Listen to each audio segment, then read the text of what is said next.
What's going on, guys? Well, I want to do another story time video. I had something, an experience happen, and it kind of blew me away. It was basically, a reality check, and yet another reason why we should all appreciate what we have. But anyway, to start this video off, I'm going to be trying a new cigarillo, some Macanudos. I've never had these before. The review I did on the other cigarillo, the Al Capones, went over very well. There's actually tons of messages, so I'll do more, the upcoming cigar reviews. There's one particular cigar which I got from a YouTuber that I really want to try and review. I don't know when, but besides that, you'll see some other miniatures because these are really popular. Not just this brand, any cigarillo. I got some Davidoff ones, a little bit more higher end. I got some Arturo Fuente cigarillos and a couple other cheap ones too. So you'll see more of these reviews. But anyway, I want to try one of these in this video and tell you this little story. Plus, I'm trying out a new lighter, which is pretty badass if you ask me. But you're not asking me. Of course, you'll let me know in the comments. Alright, so let's see what this is all about.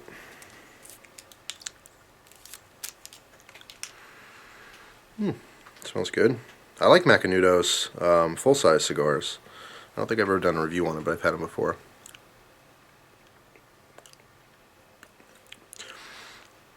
Well, a little dry puff tastes pretty good. There's no sweetener on this, on the wrapper or anything. So we will see. Now to light it. Check this out. I just got this today. My watch lighter. You believe that?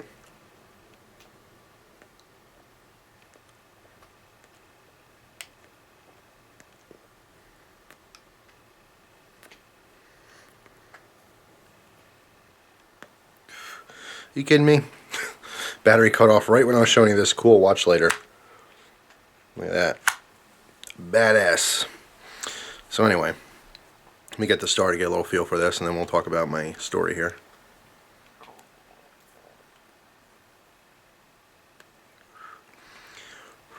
I like the flavor. A little spicy. It has a harder draw than the Al Capones. But I like that. That's nice.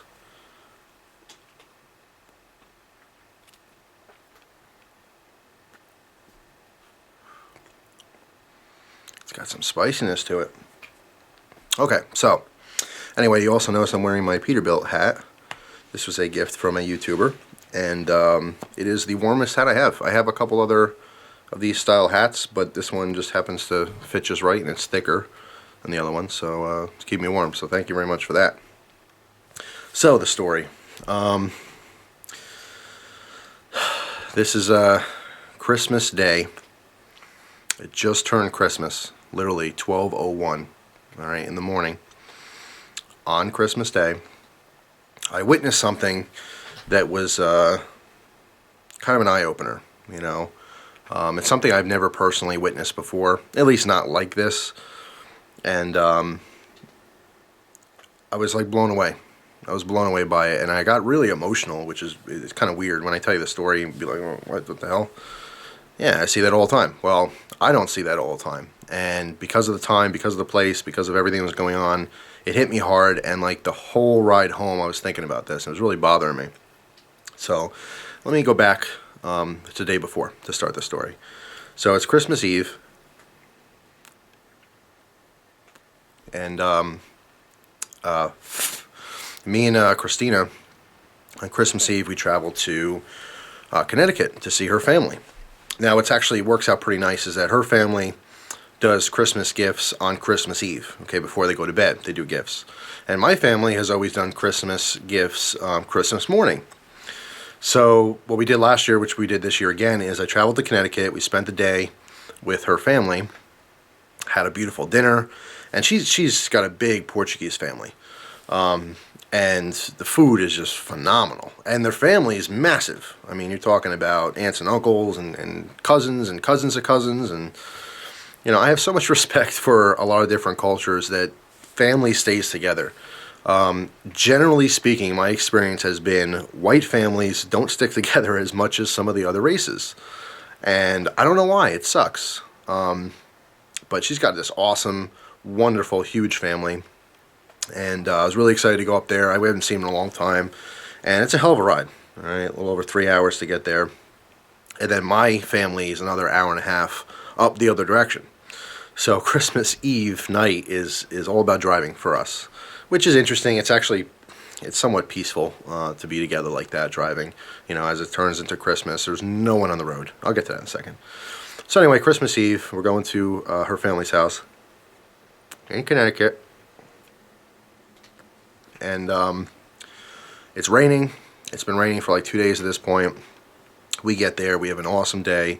Spend time with her family and her grandmother. And her grandmother doesn't speak a word of English.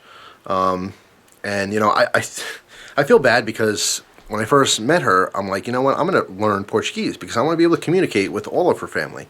You know, Christina was, of course, born and raised in America. She is American. But her grandmother came here when her mom was little, you know, and so her grandmother doesn't speak in English.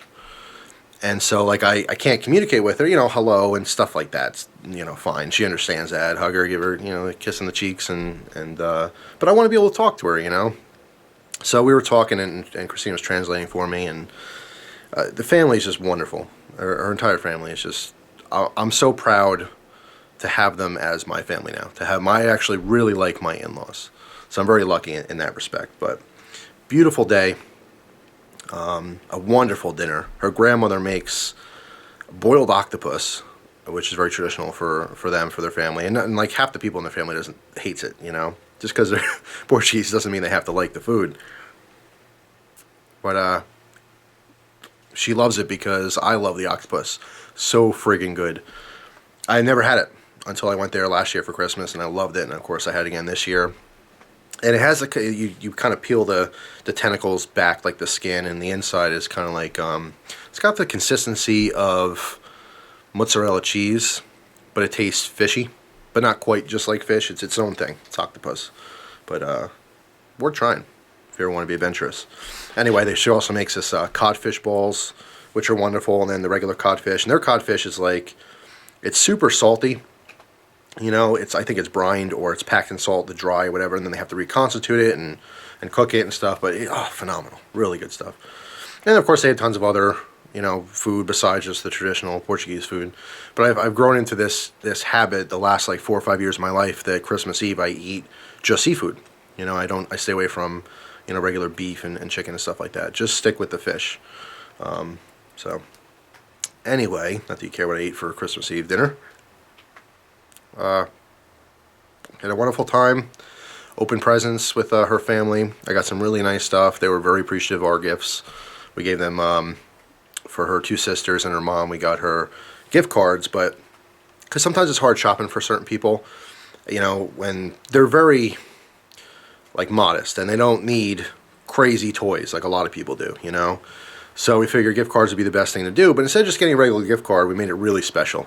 We went to online and you can get Visa cards custom made. So we got Gus's, we put a Christmas sweater on Gus and took some cool pictures and had that on the card. And then their names were on the front. And then Christina wrapped the gift boxes and, you know, beautiful bow, the whole thing. So it wasn't just like, hey, here's a card. You know, I'm lazy. It was a really thoughtful thing. And they can do whatever they want with the money. But anyway, got some nice presents from them and stayed a while afterwards. And they had drinks and it's really funny because now I'm driving, you know, 4.5, 5 hours back. And, you know, of course I don't want to be drinking. And so it's a little bit earlier in the, you know, when we had dinner around, I think 7, 8 o'clock or something. And we weren't going to leave until like 10 or 11. And, they break out, some really nice port, wine. And they're pouring, you know, shots for each other to try and stuff. And her uncle pours me a shot. I'm like, oh no, I'm driving. He's like, you drink. I'm like, all right, what's one, you know, little shot of wine? No big deal. And so delicious, so good. And then her grandmother fills like the shot glass up. And meanwhile, everyone left. I'm hanging out at the table. I have no idea what anyone's saying, but I'm having a good time. They're laughing. I'm laughing. I'm drinking the wine and taking a shot. And then all of a sudden, I start feeling a buzz. I'm like, oh shit. You know, so I quickly said my goodbye, went upstairs, hung out with the rest of the family upstairs for a while. overall, I had a wonderful, wonderful time there. Really, really enjoyed myself, and I was looking forward to, getting back and being with my family. So it's time to head out, and we end up going to another house. I think it was Christina's cousin's house, and there's like another 30 people there, part of the family. This was down the road a little bit, and it's in the city, so it's real congested. And so anyway, we get to that house, and hello, hello. I'm meeting a couple new people, a lot of familiar faces from last year, and we were about to leave, and this is probably 11:30 maybe at night, and I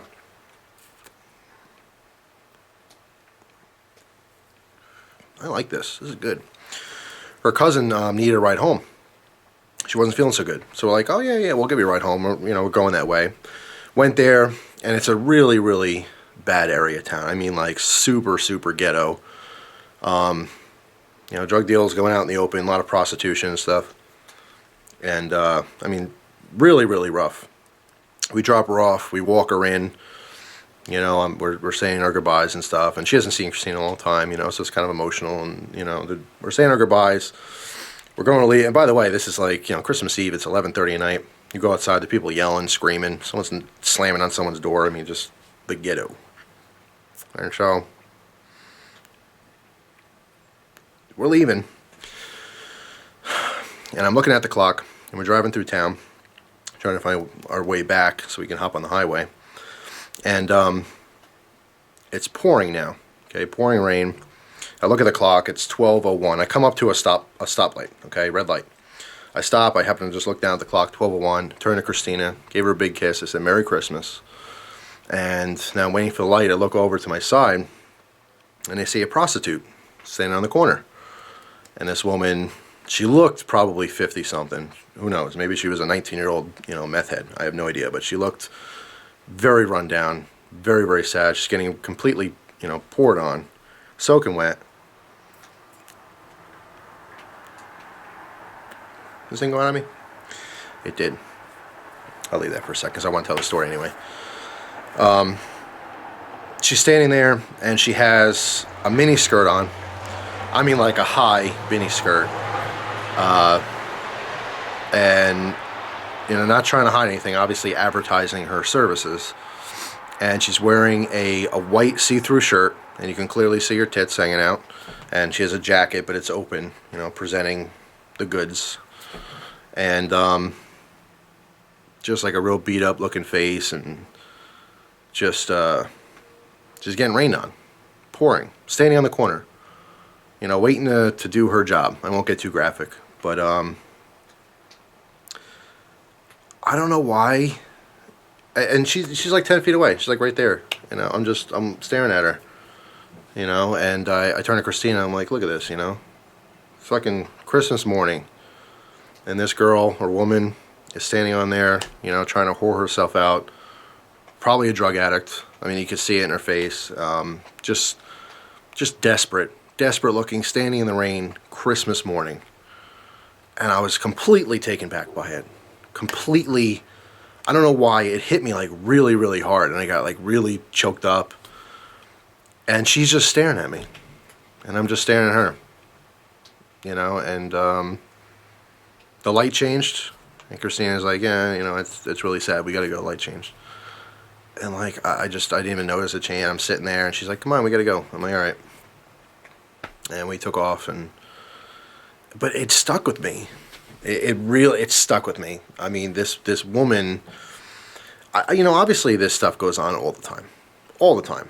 I mean, it's nothing new. It's been going on forever, but I don't get exposed to that. Growing up, I grew up in the woods. I grew up in rural areas. I've said in past videos, I haven't been really exposed to poverty. I don't see it in my everyday life. When I was growing up as a kid, I didn't see prostitution, as an adult or as a teenager. I've been places, I've traveled certain places where, okay, I know that woman's a hooker, but, I don't see it up close and personal because it was Christmas morning. Something deep down in the, bottom of my brain makes me think that maybe on Christmas Day, all the problems go away. And of course it doesn't. That's, fantasy. But it's not something I think about. When you're opening your Christmas presents, you think about, some little kid starving to death across the other side of the world. I mean, are you thinking about, some puppy dying? No, you're thinking happy, nice, fun things. And this was a reality check. I'm like, holy shit, this woman standing there, their sad, empty tits look like deflated balloons.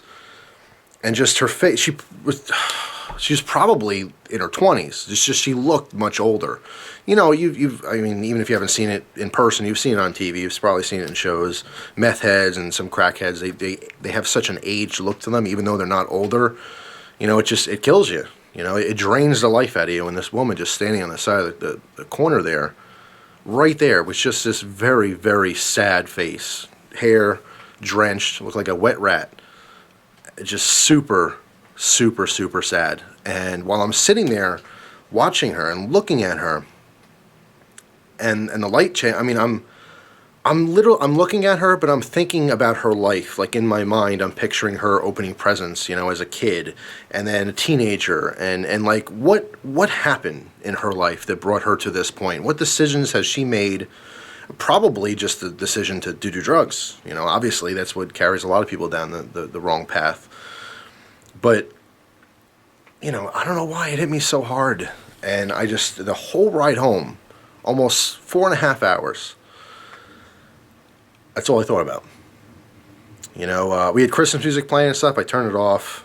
We were talking. I was talking to Christina. She had to keep me awake. I was tired as hell driving. But it stuck with me the whole ride. And I kept thinking, I was just envisioning what could have happened in her life, that brought her to that. And I just kept thinking about how lucky I am with all my problems. And, everyone who I know, my family, Christina's family, everyone has problems. But with all our problems, I feel so fortunate that, none of us are standing on the corner getting rained on at Christmas morning, looking for a John. It was a harsh dose of reality for me to see that. I've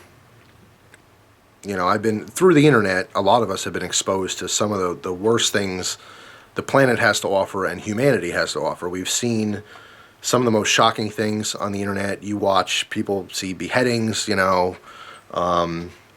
see, animals dying and people get into car accidents and dismemberment and all this, putrid shit that the internet has to offer that a lot of us watch when we're younger for shock factor, for entertainment. Not because we enjoy it, but because there's human curiosity to watch that kind of stuff. There are some people out there who are sick and they really enjoy watching really, really crazy videos. But other people are just curious. You don't want to see someone get into an accident and watch their head get cut off. But if there's a video on it, at some point in your life, you might have clicked on it just to see what that is. And you witness it, and it's shocking to you, and then some people get dull to that. Of course I know there's prostitution. There's been prostitution before I was born. Prostitutes don't take the day off because it's Christmas and they go spend it with their family having a wonderful time. I know this. I know the reality. But to see it was different. To experience it firsthand, 10 feet away from me, the sadness was so heavy that I got affected by that. It rubbed off on me, and I felt it. I felt it in my heart. I had a chest pain driving home thinking about this woman and thinking about all the people like them and her family. What's her father? Is her father alive? Does her father know about this? Her mother, does she have kids? Is a kid home right now, alone, while she's doing this? And it messed with me and messed with my head. Blew me away. So I wanted to share this story with you guys, and I've said it before, but all the petty bullshit that we complain about, it's nothing. It is nothing. Our life can be so much worse. The older I get, the more I start thinking about stuff like that. Little things, My finger's still hurting. I got to get to the doctor, right? I went to the doctor. I have to go to a specialist now. This is a little side story, but an update on it. The doctor did an x-ray, and the bone structure seems fine, but she does believe that I'm not getting enough blood to my fingertip. Great. That sounds awesome. So I have to go to some kind of specialist in the new year with no insurance. Can't wait to get that, bill, whatever that's going to be. And they have to maybe do some dye in my blood to see where the blood stopped, whatever. So I'm dealing with that, and I'm super worried about it. It's my pointer finger on my right hand. I do a lot of shit with that finger. It's an important finger, as they all are. But of all of them, if I had to pick one most important finger, that's the one that's most important to me. So when I wipe my ass with, pick my nose, shoot my guns, flick my knives. Anyway, so that's a problem that I'm currently having in my life. But it doesn't even compare to this woman and whatever her life must be, and people who have it worse than her. So this was a reality check for me. This is a wake-up call that, I got to do what I have to do in life and stop bitching about little things, You know what I mean? Someone posted a bad comment about me, boo-hoo. Am I going to cry about it? I have. People, post a bad message or a comment, or, I see something I don't like, and, I'm having a shitty day now because of YouTube. It's a website on the internet. The entire internet means nothing. The people who are involved mean something. And you create these friendships and you meet these awesome people through the internet, but the actual internet and the negativity that surrounds it and the negative people and the bad people that are on it, it's nothing. Those aren't problems. This woman has a problem. I don't have a problem getting a bad comment.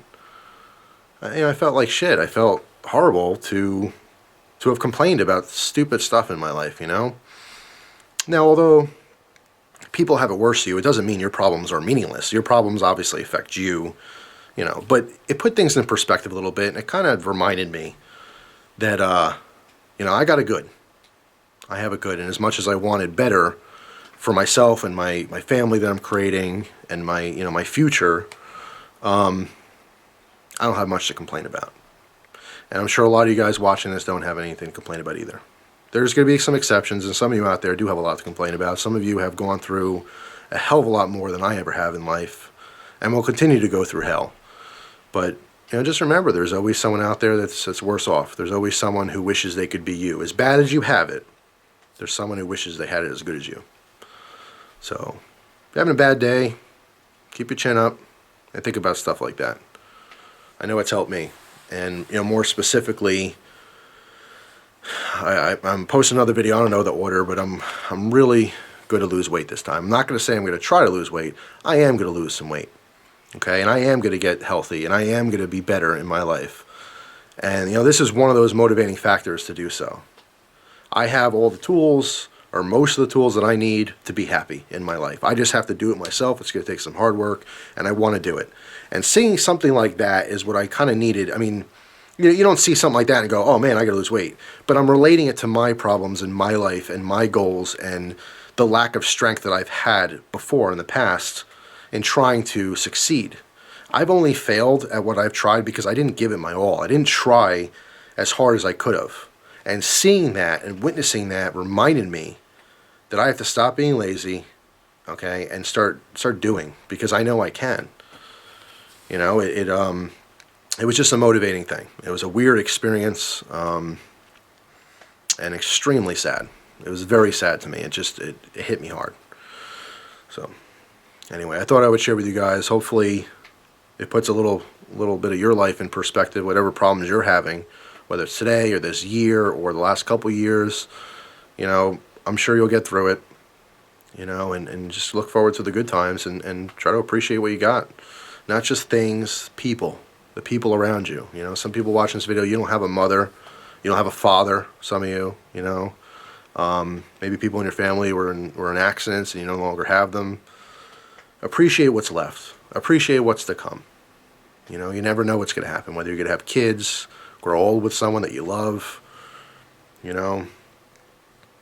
Life is way too short to be bitching about stupid stuff, and just made me feel a little bit stupid and really put things in perspective. So hopefully you guys don't have to witness something sad to change your life, but it just helped me to get my shit straight and start doing something about my problems instead of whining. So that's all. This thing went out on me, and it's probably good because I wanted to talk anyway. I didn't want to smoke the whole time, but sometimes it's nice to kind of multitask and try something while I'm talking. But what I did smoke of this, it was pretty decent. It's got some bite. It's definitely not sweet like the Al Capone's. they won't appeal to everyone, but I think this would appeal more to a regular cigar guy than just the average maybe smoker. But anyway, I got some more to smoke before I do a review. You will see a review in the future on them, but for now I'm just trying it. So that's all. Hope you guys have a great day. Stay positive, you know, keep your chin up, try to see the good things in life, and you'll enjoy it. Life doesn't have to be, you know, a pain in the ass. It doesn't have to be annoying or upsetting or sad. Life could be wonderful. You just have to, you know, make it your own. So that's all. Thanks for watching. Hope you guys have a great day, and I'll see you soon. Take care.